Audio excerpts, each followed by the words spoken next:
So the search would get kicked off with a meeting, which is called a needs assessment meeting, and it's really an opportunity, and I don't know whether we're going to get far enough tonight to call this the needs assessment meeting or whether we have to do a follow-up. But it's an opportunity for in this case, the search committee and me and whoever else is in the room to engage in a conversation about what the city is looking for. You know, what are some of the challenges that Rockland's going to be facing over the next few years that the city manager is going to have to deal with? What are some of the priorities of the community and the council?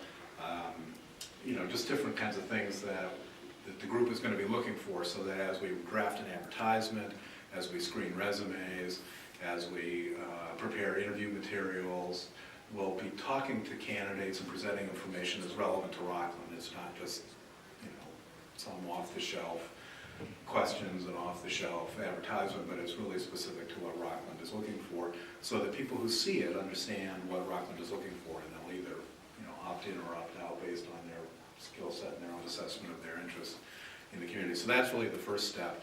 Out of that meeting will come an advertisement that we'll place in various media places, which we'll talk about at some point.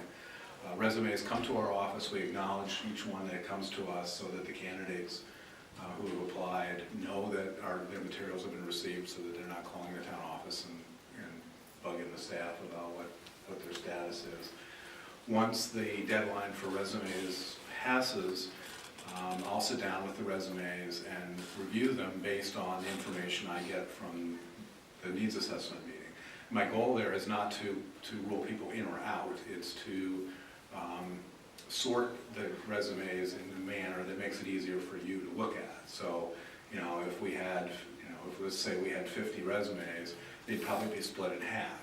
The top 25 that look like they're the strongest candidates based on what the city has described that it's looking for, and then the second group. And then that way two things happen. One is you can focus your attention on those candidates that appear to be the strongest, but you'll also have the opportunity to go as deep into the pool as you wish to review all the candidates. We will then reconvene as a committee to go through those resumes and identify people that the group wishes to invite into town for interviews. We'll arrange all those interviews, get all the logistics taken care of, and at the same time prepare interview materials for each of you, which you would have in advance of the interviews, so that you can spend some time, you know, familiarizing yourself with the resumes and the candidates and the kind of questions that we might ask. I will be present at the interviews to help you do those. Once we do round one, if there are candidates that are of interest to the committee, we would do a second round of interviews or some kind of second interview process with some finalists. If you needed to see additional candidates before you made that decision, obviously you would have that choice to do that. And then once you got down to a couple of finalists, and we would be doing background and reference checking, and then ultimately help you or the council negotiate the terms and conditions of that person's employment. You know, one of the things I talk about in this brief presentation a lot is public participation, but you've got some already, so I don't really have to get into that too much, but it is becoming much more common that communities, in some way or another, include non-elected officials as part of the process in hiring a new city manager or town manager.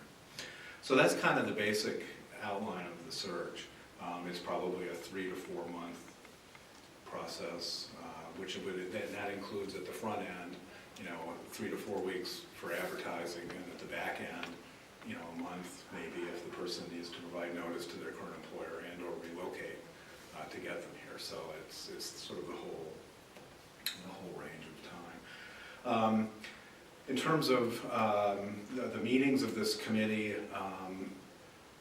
the needs assessment is a public meeting. Obviously, we're not talking about candidates, we're not talking about specific people, but once we have resumes and or candidates, it is typical to be done in executive session, and the council would be entitled to do that as a committee of the council, even though it's not a majority.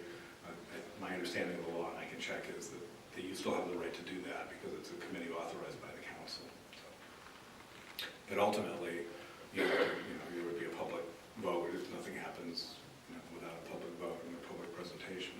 You had a full council meeting to appoint the person and ratify the agreement. Excellent. David, thank you. As I mentioned, we will open it up for